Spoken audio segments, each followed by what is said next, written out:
Most people think mental toughness is built in dramatic moments. Cold showers, brutal workouts, pushing through pain while your brain screams at you to just quit. But real mental toughness usually looks a bit different. You don't check your phone the second you feel bored. You keep your word on a day when nobody would know if you didn't. You pause before reacting. You do a tiny uncomfortable thing instead of negotiating with yourself for the 47th time. Small, unimpressive, easy to overlook. But that's the real thing, because mental toughness isn't the ability to suffer dramatically. It's the ability to stay directed when your mood changes. And that's not built once in a heroic moment. It's built through small habits, repeated when they don't feel impressive. Here are 5 of them. Habit number 1. Do one small thing you don't feel like doing. Mental toughness starts with a very simple lesson. You don't need to feel ready to act. It can be tiny. Make the bed, do 10 push-ups, answer the email, start the workout. Take the first step before your brain finishes negotiating. The point is not the task. The point is teaching yourself that discomfort is not a stop sign.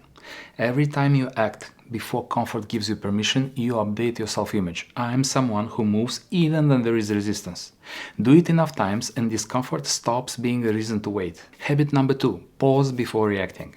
A lot of mental toughness is just the ability to create space between what happens and what you do next. Someone criticizes you, something goes wrong, you feel the urge to snap, complain, defend yourself or spiral. The habit is simple. Pause. 3 seconds, 10 seconds, one breath, just long enough to say wait, don't obey the first impulse. That pause is small, but it is powerful. It teaches your nervous system that feelings can be loud without being in charge. Habit number 3. Keep one small promise to yourself every day. Big confidence comes from small evidence. If you say, I'll walk for 10 minutes, walk for 10 minutes. If you say, I'll write one paragraph, write one paragraph. If you say, I'll clean this one thing, clean that one thing. Every kept promise quietly tells your brain, I can trust myself. And self-trust is one of the foundations of mental toughness. Because when life gets hard, you don't rise to the level of your motivational speeches. You fall back on the evidence you have about yourself. Habit number 4. Sit with boredom without reaching for a screen.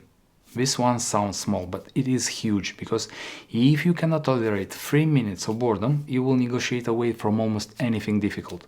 Hard work is boring sometimes. Practice is boring sometimes. Waiting is boring sometimes. Even progress is boring sometimes. So when you feel that little itch to grab your phone, don't immediately obey it. Let boredom be there for a minute. You're not just avoiding your screen, you're training your discomfort threshold. You're teaching your mind, I don't need instant escape every time life becomes uninteresting.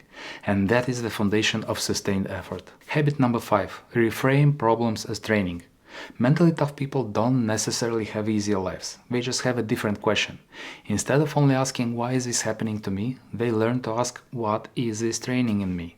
A delay trains patience. Criticism trains humility. Failure trains adaptation. Uncertainty trains calm. This doesn't make problems pleasant, and it doesn't mean pretending everything is good. It means refusing to let every setback become only damage. Sometimes the problem is not just an obstacle. Sometimes it is the gym. So in the end, mental toughness is much quieter than we think. It's not becoming some emotionless machine who never feels fear, stress, doubt or resistance. It's feeling those things and still choosing the next useful action. You feel resistance and you do one small thing. You feel emotion and you pause before reacting. You feel boredom and you don't immediately escape.